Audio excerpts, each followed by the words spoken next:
Black Friday sales in full effect. If you want your brand, your business, or your song promoted, hit me up right now to find out how you can get it done for just $49. The email is ogod@hiphopun.com. That's ogod@hiphopun.com.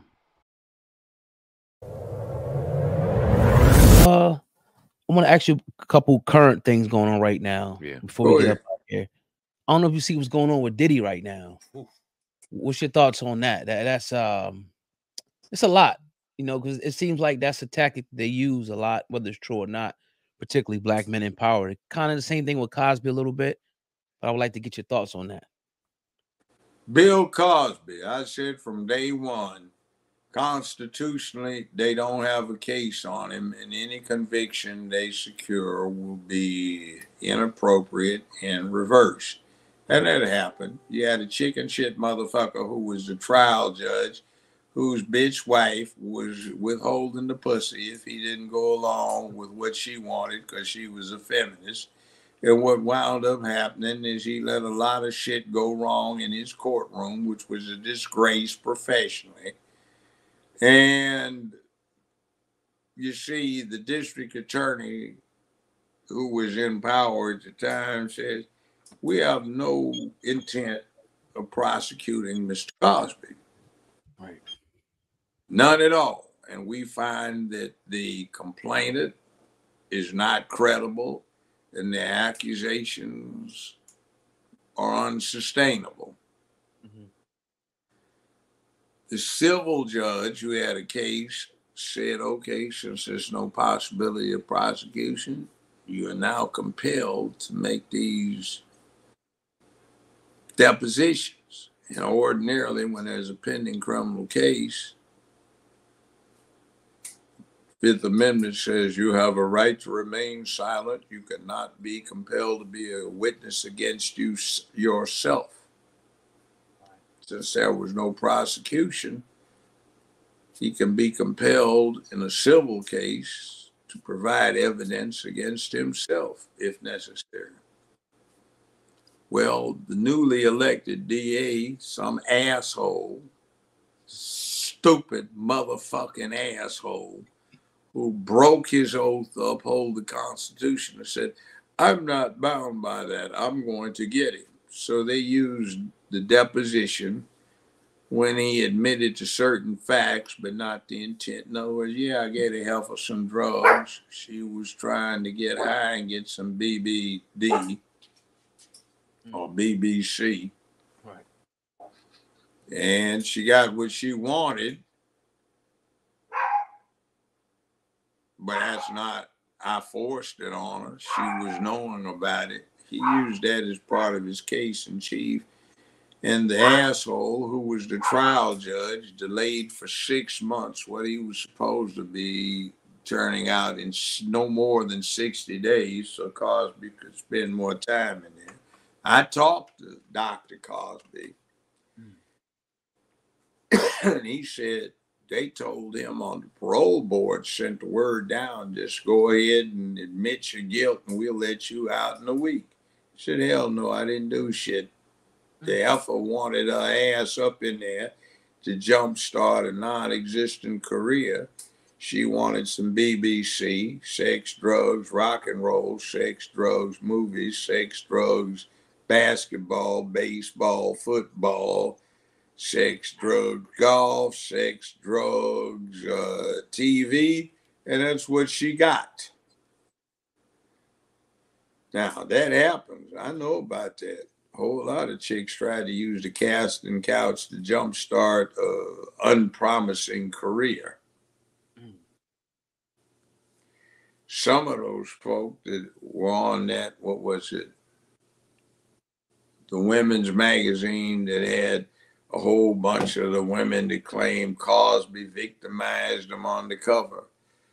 Well, back in the 70s, I remember that I went to some of the Hollywood parties where they wanted some militants to come in to add flavor.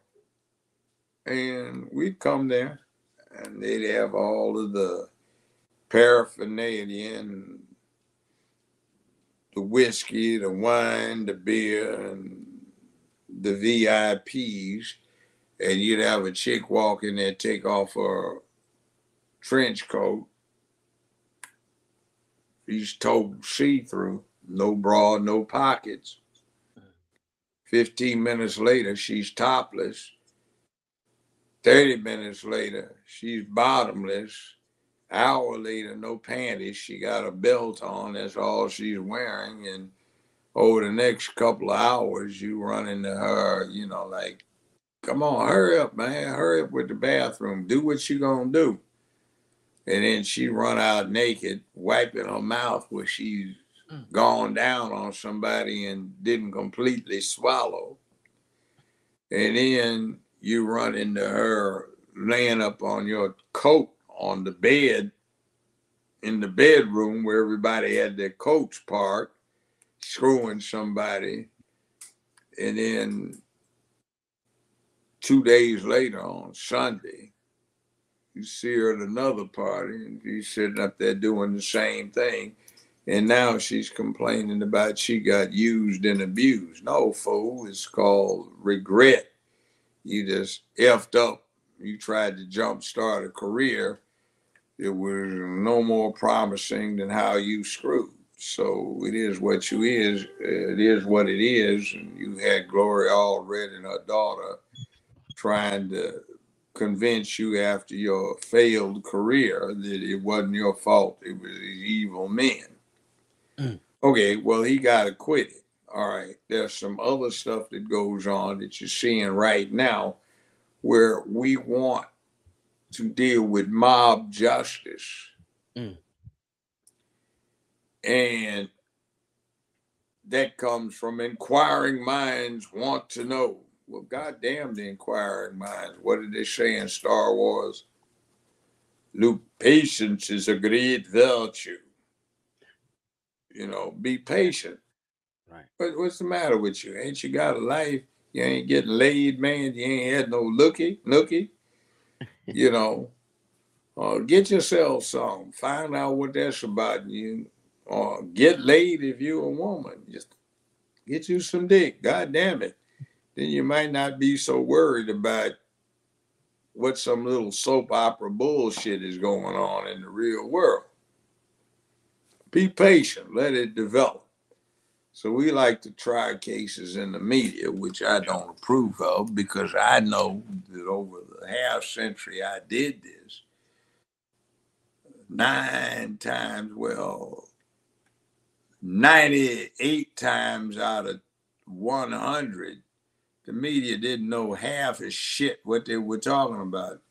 And I used to have to work on not laughing out loud when I'm looking in my courtroom and all the media's out there poised with their pens to write down this horrible thing when the jury comes back with a question. I know what the question is because I'm looking at it. So I go through the formalities of asking each jury, is this their question, and blah, blah, blah. And I said, the court will now publish the question from the jury. Your Honor, if we feel that the victim deserved killing, do we have to convict the defendant? And the press goes, you know, doesn't make much of a story. Yeah, the fool that got blown away was an asshole. You know, technically it's against the law, but 12 folk up there don't like it. And there is this disconnect from reality. See, court TV drove soap operas out of business, but now court TV is switched over into being soap opera, and a lot of it's bullshit because they want pretty and they want somebody youthful who's been out of law school not even 10 years. They don't even know how to wipe their ass without getting shit on their fingers, and they don't have bills. They're not learned and experienced in the practice of law, nor wise in the ways of the world, and they have to take breaks so that a staff can advise them on what to do. And they like that, but we drove this bullshit soap opera thing out of business, which is good. And America before that used to have as its main entertainment what happened in its courtrooms. For several hundred years, the world said America doesn't go to the opera, the ballet, the play, or the concert. It goes to watch what goes on in its courtrooms where there's high drama, oratory, suspense, and it was entertaining. And we learned about our system. Stuff happens now. Well, that's because you went to law school. Man, I didn't learn that in law school. I learned that shit in the 5th grade, man. What's wrong with you, retarded son of a bitch? What happened to you? Do you think in this situation, Diddy's going to find himself in a criminal case? Being this I don't know. I haven't been paying that much attention to it. You know why? Tell us, please. Business. I did this for 50 years every goddamn day, and I'm tired of that shit. Let somebody else do that fucking work. When it's over, I'll take a look at it and assess it if it's meritorious and it made or did not make some law. Now, oh, sorry. Go ahead. That's it. I was you was telling a story one time, maybe from 97, 98, where you were in a maybe like a party, and a lady told you that a guy pretty much said that she would pay her $2,000 to say that she was, the show that started in September of 1998 had been going for just a month and a half. This was November, late October, 1998. I was a bachelor, man. I was throwing down all these fine ladies in the soaps and movies and television, man. I'm dancing with these fine starlets, man. They was looking good, yeah. So I like to dance, still do occasionally. And I wound up hooking up with this sister. We were sitting at a table. She got up, excused herself to the ladies' room, took a little bit of time to come back. When she got back, she said, you know that tall dude over there in the gray suit? I said, yeah. Said he's the CEO of the company that, you know, is doing this show I have.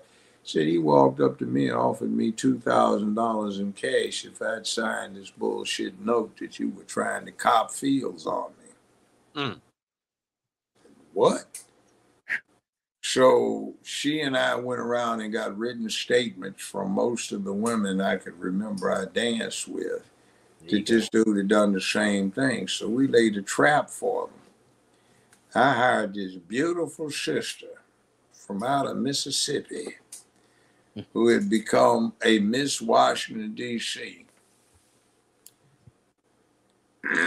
Damn, she was fine too, man. That was one fine lady. Yes, indeed. Oh, yes. Anyway, we set a trap. And she started feeding this false information to the wife of this person that was CEO of the company I was working for. And we started filing sworn affidavits of what we had done with human resources, and it was all in a lockbox that I had the only key to. So they hauled me in to accuse me of trying to proposition this fictitious woman that we had created. And they had a letter supposedly signed by this fictitious woman that I was doing something inappropriate. So I said, fuck you. I quit, son of a bitches. You full of shit. Meanwhile, before I physically kick your asses and you don't dare complain about it, so I will have a free opportunity to vent my frustration and aggression by putting my foot up your asses. No, considering your persuasions, you might like this. I said, let's bring Department of Human Services over here for the studio, see what they've got. So when they brought it out, Well, in 6 weeks, I was the only one left standing. So, and then the show went on for 14 more of the 15 years, or about 14, probably 13 and a half if you're technical. But anyway, and I quit because the son of a bitches, CBS, wanted me to take an IOU for tens of millions of dollars that they'd owed me that they'd stolen. I had a lawyer. He'd never lost a case against him. We were doing fine. Something happened. He disappeared. Law firm wound up sending the checks back, and he disappeared. Like he died. Family was asking me had I heard from him or seen him. Wow. So shit happens. It gets interesting. Hollywood is vicious, it's low down, it's petty, and it's populated by a bunch of folk who spent their entire adult lives in the make-believe. They have not dealt with the real world. They sit on their little soft asses on leather chairs and leather sofas in the bar areas of five-star hotels, and they drink Chablis with their fingers stuck out. Have you heard about this little incident going on? Oh my God, Errol, it's awful. I heard it's really bad. Murray, what do you think? Oh, I don't know. Schwartz, what do you think about this? Blah, blah, blah, blah, blah. And see, they're totally disconnected from the real world. And a lot of these folk you see in the movies, yeah, man, we're going to have to make a move. We got to deal with this issue, man. And when you run into them in reality, oh my God, it was so fascinating. I almost creamed my pants when I played this part. Oh my God, it was so thrilling. God damn. Shit. Whoa, dude.